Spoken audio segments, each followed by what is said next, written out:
It happens in seconds. Moms and dads, you know that feeling. Your child gets lost in a store, maybe just wanders off for a second or two. Your heart stops, though.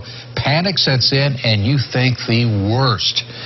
It's happened to most of us, but what if you had a secret weapon, an extra layer of safety, so to speak? How far would you go to keep your children secure? Would you be willing to microchip them? Experts tell us the technology already exists.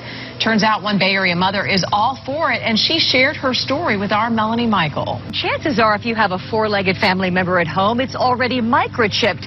And if the technology exists to save Fido in an emergency, what about microchipping your child? I want my son back. We've seen it in movies. This is my daughter. Over and over again, children gone missing. Stephanie's teenage daughter is a special needs child, prone to wander off and trust strangers. For that very reason, Stephanie wholeheartedly welcomes microchipping a child. If a small chip the size of a grain of rice could have prevented a tragedy, I think most parents, hindsight would have said, I wish I would have done it. A well-known technology expert out of Boston tells us microchipping poses little to no health risks and would act as a barcode of sorts.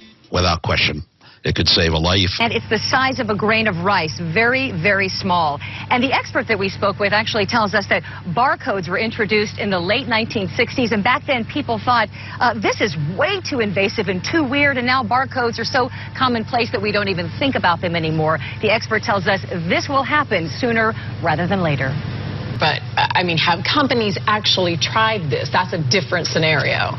It did not go through, but you can bet somewhere, someday, someone is going to pull this off, and we could see those microchips in everyone. That's interesting to think about. Melanie Michael live in Tampa.